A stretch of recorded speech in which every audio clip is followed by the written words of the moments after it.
Well, good morning, good afternoon, good evening to everybody wherever you are in this big, wonderful world of ours. Again, welcome to The Blab. This is Brett Parry, cultural Mentor.tv. I want to welcome everybody that's joined us here in the chat. And if you wouldn't mind, please tweet this out to your followers on Twitter. You can see there on the left-hand side, you have a couple of options there, Twitter and Facebook.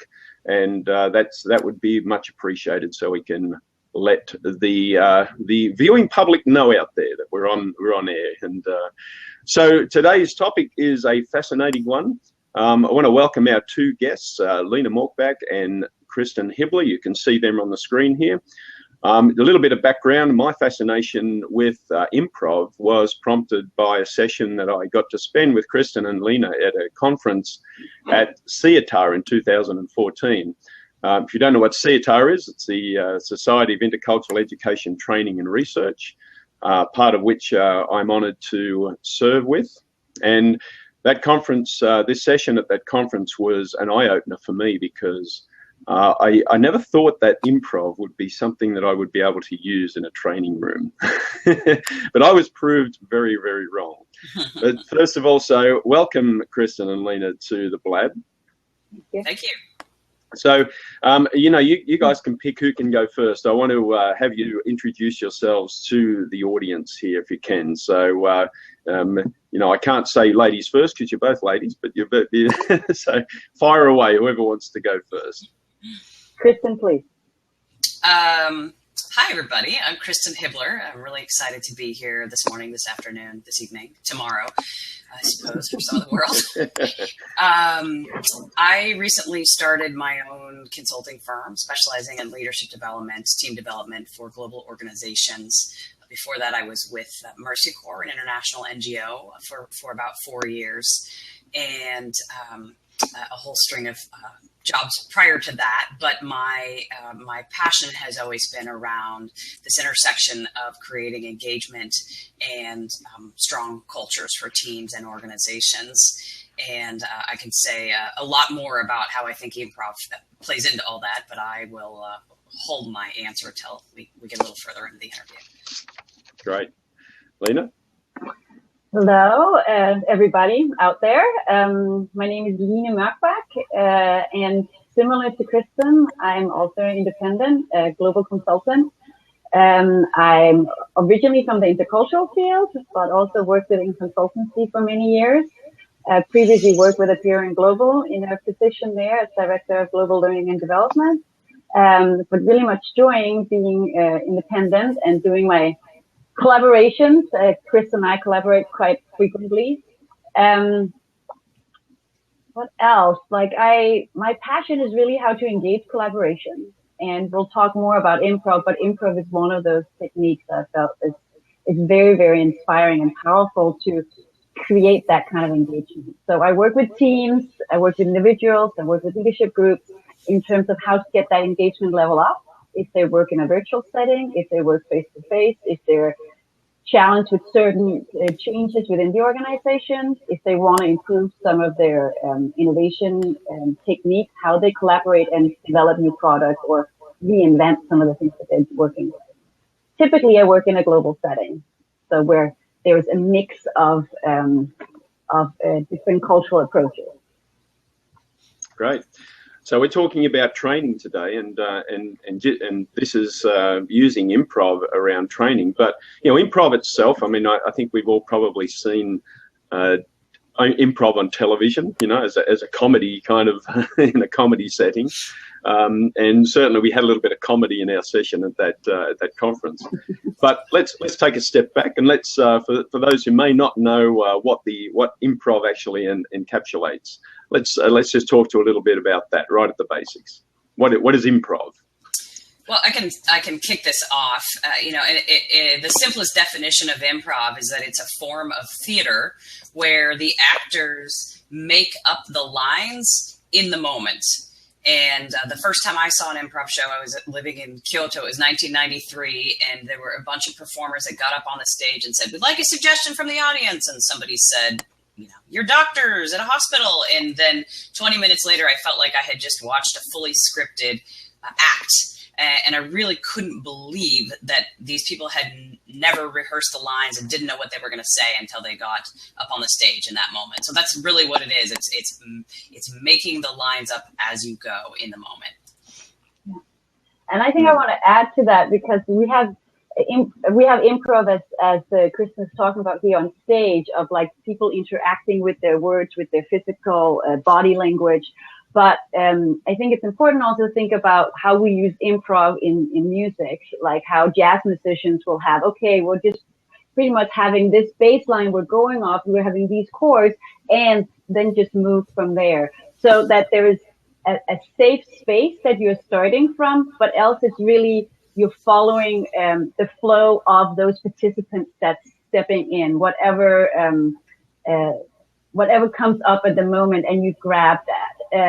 And if you've really seen very talented jazz musicians or other musicians do improv, singers do improv, you know how they don't miss a beat. They really catch each other. And that's one of those ingredients in improv, also when you use it as a learning tool. And if I can just... So that's interesting. Yep, carry on. I was just going to add to Lena's comment about musicians, because there's been some really interesting neuroscience research that's been done on musicians. And I'm not going to get technical here because I really don't know how. But whatever the part of the brain is, it's responsible for self-censoring in musicians, really gifted improvising musicians, that part of the brain is really shut down. And so I think from a learning and training perspective, there's a lot of potential for improv to help people kind of get out of their shell and move forward. Well, that's interesting, because personally, I'm a musician, and here's something I've just learned from what you just said. I do that instinctively with a band. You watch each other. It may be a look or a body language or something like that tells you which way. I'm a singer. I'm the one out there kind of directing it. And if I see something I want to respond to, then I need to bring the rest of the band with me. Mm-hmm. That's interesting, isn't it? That you kind of do it. We do it almost unintentionally and subconsciously. Yeah, that's wonderful. So what about improv attracted you? What did you like about improv that attracted you to it? Well, Kristin has a little bit longer background, or quite a bit longer background with improv than I have, and I would say I've seen it in shows on television. I've seen it in a couple of clubs in Copenhagen years back, and thought it was fascinating. I wasn't seeking it out myself. I was kind of invited by friends. So really it was Kristin in discussion around learning that brought me into it. And she started very enthusiastically sharing about it. And I'm like, oh my God, like as a learning professional, I'm always curious to put more things in my toolbox, and like, how can we create that kind of spark people in a learning situation, get them, looking at material, using their previous experience in this learning session in a different way. And when she started talking about improv, I was like, I want to learn this. I want to hear more about this. So Kristin is actually my big inspiration. Oh, shucks. She's a quick study. And for me, I mentioned my first exposure was in 1993, and I just was, it was magic. That's the best word I can describe, was magic. I never in a million years thought I would end up doing improv. I was just really enjoying watching other people make that magic. And then actually it was about 10 years later, and I was at the International Alliance for Learning conference in Alexandria, Virginia in 2002.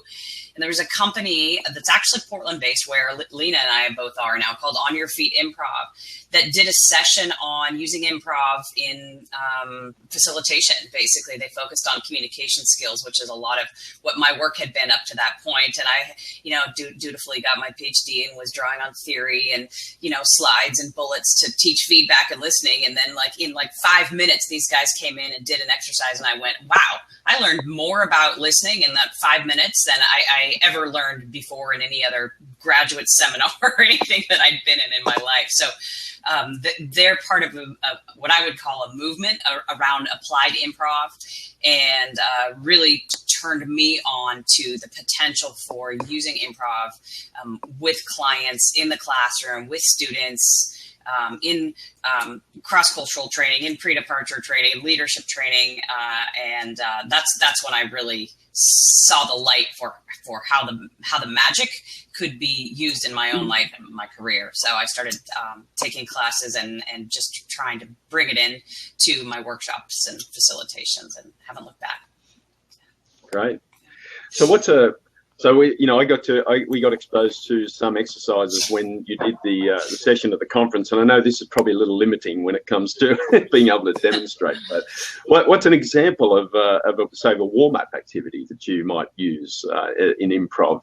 And is when I say warm-up, is that better applied to kind of opening a training session with something like this? What's that look like?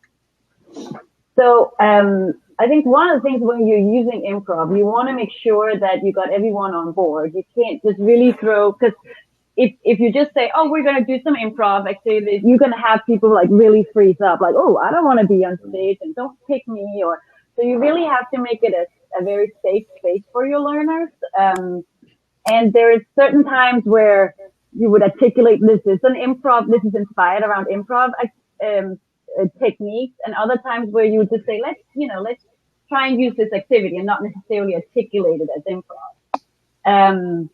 So when we talk about warm-up activities, that's a way of also making people comfortable. So that's like the first level of just getting a feel of what does it mean when things are not completely scripted, and we're asking you to fill in blanks and work with that flow. So, Kristin, should we try? We were talking about Swedish story. Should we try that? Let's go ahead and try Swedish story. So this is a really easy improv exercise to facilitate, and also a really quick, easy icebreaker or energizer for a beginning, middle, end of a workshop. And the exercise is essentially, you get people in pairs, and Lena and I will demonstrate this in a second. And one person starts to tell a story, and sometimes you can get a suggestion from the other person. And the second person interjects random words. And the storyteller has to, without missing a beat, seamlessly integrate those words into the story. And so, Brett, would you like to give us a topic for our story? Okay. Throw it on me, hey? Just a topic. Okay. Fishing. So last month, even though it was the dead of winter, my father invited me to go fishing with him. He's an avid fisherman. And so I said, yeah, Dad, I would love to go fishing with you in the Willamette River. Salami sandwich. And, we never go fishing without a good picnic lunch. And so I made up some salami sandwiches because I know my dad loves salami sandwiches. And we headed to the Willamette. We put on our waders and our jackets, and we went down to the river to catch some really big fish. And while we were down there, there was this little pink kitty, like a stuffed animal that had washed up alongside of the river. It was pretty disgusting. And I was like, Dad, I don't know if this is really the safest place for us to be fishing, because this pink kitty is just sitting here along the river. And he said, you're right, let's get out of here. So we jumped in the car and we tried to get away as fast as we could, but then we ran into a stoplight. We had to stop and just sit there and wait. And I was nervous. That pink kitty freaked me out. Ducks in a row. Ducks in a row?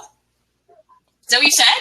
Yeah. And I said, Dad, why did we come fishing here? This place is creepy. Next time we've really got to get our ducks in a row. So anyhow, there's a very short demonstration of Swedish story. That's fun. So of course what goes on here, like you can see how talented Kristin is, and she goes on stage and does this with her. Yeah. That's not true. A little bit. She never tells people when she does. So as you can see here, you're just making a safe space for two people to already now kind of lose a little bit of their of some, like, if you're making it fun, playful, they have to just go with the flow. Like, it's impossible not have laughter already at this point, and sharing in a way that people typically don't share with each other right off the bat, right? Anything is okay. You're making it safe in a just two people sharing, so you're not bringing everyone out in the room right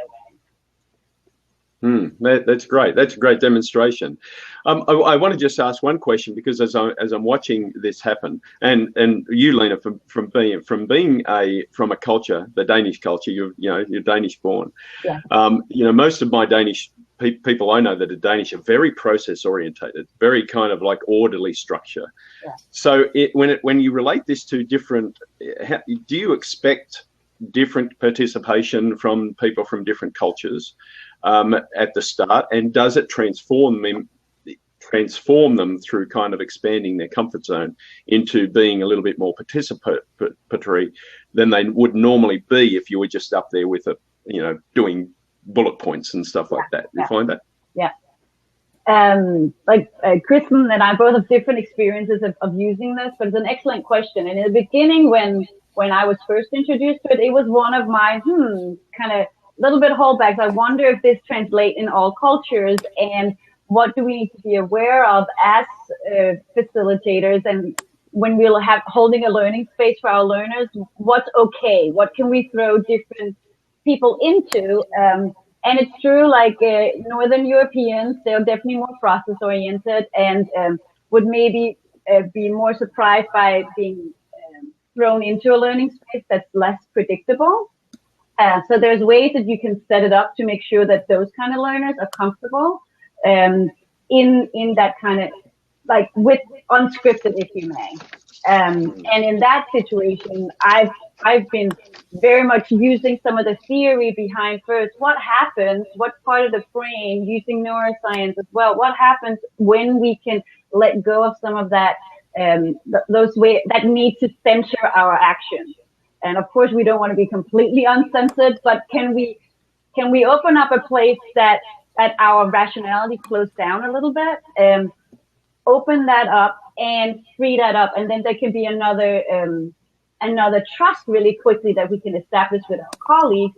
But we can also open up some new suggestions. Like, say we're in an innovative process and we want to come up with new ideas and grab those ideas, because we tend to close them down. And improv can be a way of physically experiencing that, and then take a group and say, now let's now work with those issues you're actually having and look at it from different ways. And another activity that's very common within improv inspired learning is the yes and, which really opens up that, yes, go with any idea that's out there. Don't shut it down. Be open to grab it, invite it in, hear it, and work with it. Right. Anything to add there, Kristin? Yeah, I expected a lot. I ended up using a lot of improv with our global team at Mercy Corps over the 4 years that I was there, and sometimes we'd have 20 plus nationalities represented in the room. And when I first used it in one of our leadership programs, I was like, this could totally bomb. I mean, I really wasn't sure how people would respond to it. But my experience with it and the cross-cultural element has been, as long as I kind of calculated for risk like I would with any learning group, and really started with really low risk exercises and then built up to some of the more higher risk exercises that are like involve more body and more yelling and things like "I want the bowl of pasta," for example, and getting a little crazy, to build up to those slowly. And then as I go up to those more kind of risky exercises, facilitating them in a way so that people can jump in or observe, that you're not putting any one person on the spot. I never have had to date anyone who has flat out said, no, I can't do that. It's just not comfortable for me. Actually, I did. It was two senior military guys, two senior American military guys who wouldn't participate. But I think that was really more because of rank, and they had people there were people that reported to them in the classroom, and they didn't feel comfortable doing improv with their subordinates. I would actually add on. So Kristin and I have done the theater conference, but we also last year did another segment at a ATG conference here in Portland, where we were tying in mindfulness and improv. And in that session, I experienced how it was actually the people that you wouldn't have expected to be the first ones off the ramp who were off the ramp. And there was a couple of people in the session when we were debriefing was like, actually, I'm very much an introvert. And normally I'm not the one who would move forward with this.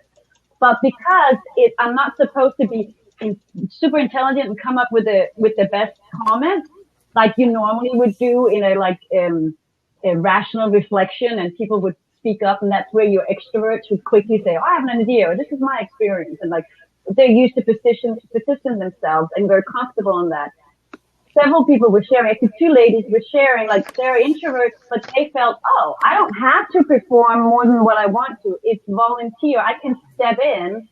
And they were actually more engaged than they normally would be early on in a session. So that was interesting, that it kind of get some other learners out to the front that you don't normally catch as early on in a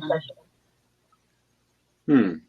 So Rob just asked a question. Thanks, Rob. The question is, within the context of a larger class, have you tried this in small groups? And I'm presuming that you're talking about kind of small breakout groups within a larger group. Is that? I hope I'm interpreting that right, Rob. Yes, he says yes. So would that be a good way?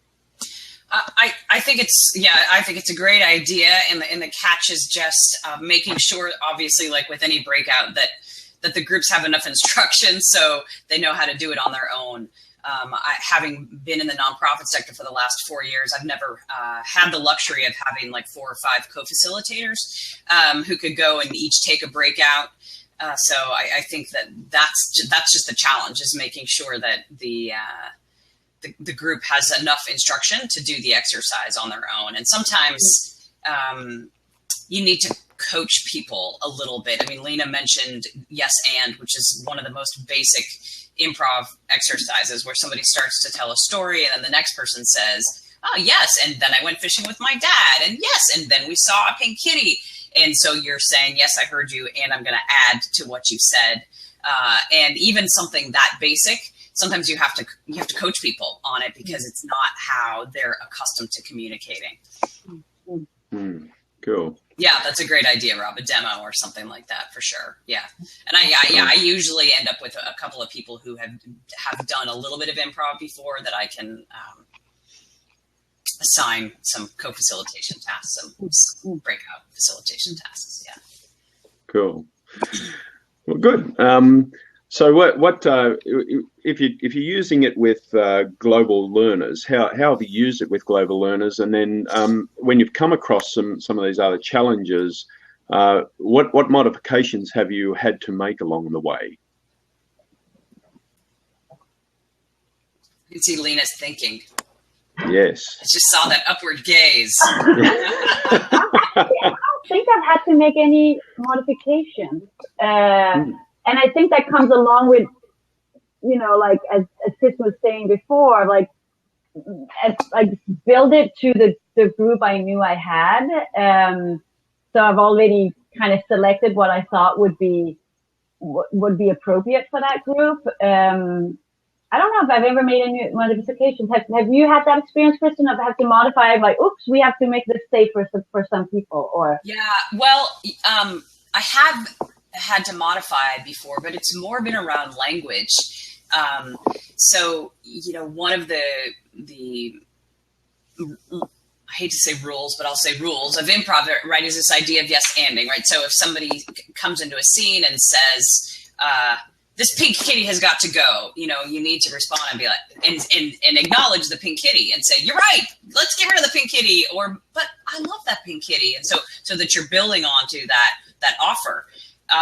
But if somebody comes in and says something that their scene partner just doesn't understand, or the scene partner doesn't understand because of the language or the cultural nuance, it gets hard to really yes and, because you're like, what? Excuse me? What did you say? Did you mean that? Or like, I had one class in DC there was a German guy in my class, and somebody said something about speed bumps, and Axel was like, what's a speed bump? So it just sometimes with a lot of language diversity in a class, I found that using the improv games that use less language and more body or symbolic movement can be a little bit easier for a group with a lot of linguistic diversity. So that's the biggest modification I've had to make. I could see that being an issue. I mean, I'm an Aussie. I speak English, but I speak a different English than most Americans. So I may find myself in the, getting wrapped up and just like you say, it's ripping off something that's completely Australian, which means something completely different in American English or British English or whatever. Which can work, Yeah, right. Absolutely right. So that it is improv. So the idea is to be able to pick up on what you hear. That'd be a lot of fun. Adds another dimension to it. Yeah, absolutely. So you had a double question, also how you modify, but also what do you see the benefits or how we used it, right? Like was that with global learners? Yeah. And one thing that I experienced is that it's very powerful is how quickly it builds trust within a group. Yeah. And especially if you have then a lot of diversity, cultural diversity in that group. And I would even also say if you have a lot of title diversity, if you can, of course, it's also you're holding that space as a facilitator. But if you're inviting everyone to really break some of those boundaries down, my experience has been improv is maybe the most powerful tool to really do that very quickly. That people are like, oh, okay, well, yeah, we're ready. Even if you're not building improv into all of the learning sessions, but you're using it as a platform to build that trust, then it's a very powerful tool. And the playfulness, and trust me, I'm not American, so I don't put on my learning objectives. We're going to have fun, but I do like it. I'm a European, so I'm doing serious learning with my participants. But I very much like that there becomes this element of playfulness in there. And then that we can bring that in, okay, what happened here? What kind of fairly radical trust did we quickly build with each other? And what can we debrief and learn from that? Can you take any of this back to how you manage your own teams, of how to build up that trust, how quickly, what happened here? How did we manage to do this? Can this be an inspiration for when you go back to your own team? It's a universal humor. I mean, there is an aspect of humor to it, but there's a universal humor rather than explicit jokes, because explicit humor in one language is different from the other. My personal experience with Polish, with my Polish wife, I speak the language now and I hear jokes and they're just not funny to me, but the Polish people are rolling around the floor. It's something that, and I just don't get it. I'm sorry. Even though I understand the words, I don't understand the concept, the context to it. So context is king. So it's something that you're bringing a lot of context to an exercise. I think it's, and because I've experienced it with you guys running it, it's a lot of fun. Yeah. I love that phrase of universal humor, because I think, what's funny is that people are coming together just trying to make stuff up right then and there, and then the laughter comes out of whatever those people co-create together. And it is the universal humor. There's no jokes in there. It's just kind of going back to my Japan experience. It's the magic of the moment. Yeah. And I think actually what you just say there, Kristin, was co-create. And I don't know if you just saw what I wrote, because I just wrote co-create on my note here. I did not see that. Because that's exactly it. It's about breaking down the hierarchy. It's about making that group completely on the same platform, because they're creating it together. So there's not a rule of someone's joke or someone's way of doing how to run a meeting, or how to manage a team, or how to give feedback. Whatever you want to teach them, you're making it a platform that's very even thing. There's not one way that's better than the other, because we're co-creating here. And people outside might not think this is funny, but we're in it. We're co-creating it, and it's hilarious for us. We create meaning for it because we are creating it together.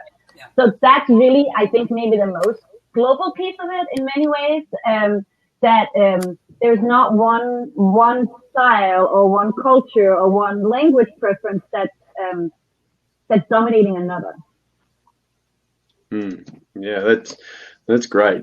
So I want to be cognizant of time. We're up to about 30 minutes, and we're probably going to stop the recording soon. And I want to invite some maybe post-show questions. People can jump in the seat or ask some questions in the chat. But just finally, is there anything particularly that you're exploring, you're using your own discovery and expanding on this idea of improv, and how are you planning on using that going into the future? Oh. So many questions. So much. So many opportunities. Well, yeah. I mean, the mindfulness piece that Lena mentioned earlier, we one day several months ago quickly decided to submit a proposal for this conference, and then at the end of it, we're like, oh, the theme is Zen and mindfulness and. Oh, okay, right. We got to react to the conference theme, And so I'm hoping none of the conference organizers are going to listen to this. So we hadn't gone in with mindfulness as a lead, but then once we got accepted to present at the conference and really started working through the material, I was blown away by how, in my experience, improv is so much like group mindfulness. You're in there together. You're forced to just stop thinking about what you had for breakfast or that annoying customer call that you had, and just be present and focused with a group of people. And I'm really drawn to that notion of improv as group mindfulness. And I would say that's one area that's just intriguing to me right now. And other than that, as you can probably tell, I really believe that improv is both a really valuable skill set just in terms of good, solid communication skills like listening and validating. There's a skill set that comes with improv that's invaluable. And I also think there's just a philosophy and a way of being in the world that's inspired by improv that's so valuable for how we engage with each other as humans and how we engage with each other as leaders and team members in the workplace. Yeah. I would kind of tag on to that comment, because when we did work on that mindfulness workshop that we did at that conference, we also started looking at what is it that improv does to create that space of mindfulness for that group. And we were looking at, well, you have to say bye-bye to the editor, that internal editor we have, oh, this isn't good enough, or I wonder what they're thinking of. No, let's just bring your best self, to the table. You can do that it's going to be held by this group. It's okay. Just bring those things out. Don't hold yourself back. Don't say goodbye to that internal editor. That was one thing. Another thing we also were focusing on was you have to drop your ego. It's not about you looking good. It's about how am I going to make my team look good? How am I going to make the process, the product, our co-creation work and work well? So there's these elements in it that comes with improv that we then, as we're working on the mindfulness theme, kind of unfolded. So some of these things are some of the building blocks within improv, and we're just building on a lot of that work, both from stage but also from other consultants, and bringing it in and cultivating it more and working on it more and really getting inspired to using it with our own clients. And Chris and I love collaborating, so we're doing much of it. A natural match. Great. So just quickly, how do we find you guys? Have you got a joint a website or something we can direct people to? Maybe we'll type that. You can type that into the chat box there. Maybe people can go to. But tell us, for the benefit of the listening audience, of course, this will be published on the Cultural Mentor podcast. So we don't always have the benefit of visual. So if you can just tell us where do we find Lena and Kristin? Well, I'll let Lena end, since she's actually got a website. I'm